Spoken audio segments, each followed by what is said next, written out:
we closely follow what they're doing, in part because they've become, in some ways, another tech giant here in the Seattle region. They do so much, and one of the most recent things they've been doing is mobile order and pay, which is the whole idea of getting on your smartphone before you get to the Starbucks, and then the coffee is waiting for you when you get there. Yeah, and they're touting this so much, and I know, Taylor, you'll have some actual, anecdotes and stats on what's going on.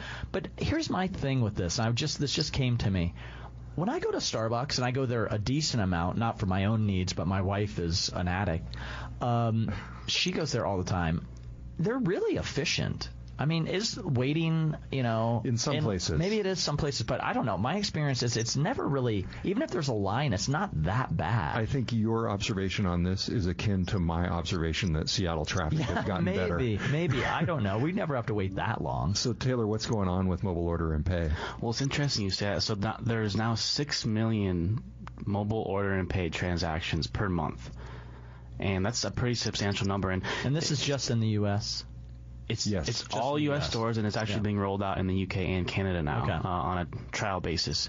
But it's interesting you make your observation is interesting because there's one of the key points. Todd? See? Yeah. Nice job, Todd. Nice job, John. But they're seeing a high adoption rate in the busiest stores. So I think a lot of people who go to these busy stores, like, hey, I don't want to wait in line, I'm going to use this. And But hasn't Starbucks' strategy been, if they notice a store is incredibly busy, they open one across the street, and then it becomes less busy? Sure, yeah. But at some point, you got to stop opening stores, and what are you going to do? They do? I don't know.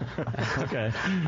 But they are really pumped up about this technology, and I think it's seeing good adoption so far. And Howard Schultz was on the call, the CEO of Starbucks, and he was really excited about it, and even more so, interestingly, for China, which is cool for us and for me personally, because I was just in China in November. I met with the VP of Digital, Kelly Smith, who's a former Seattle entrepreneur, and he was saying the same thing about the Chinese consumers so hooked on their smartphone, they're going to be really jazzed about this mobile order and pay. And Schultz was saying the same thing today, where he said it's going to be a runaway success.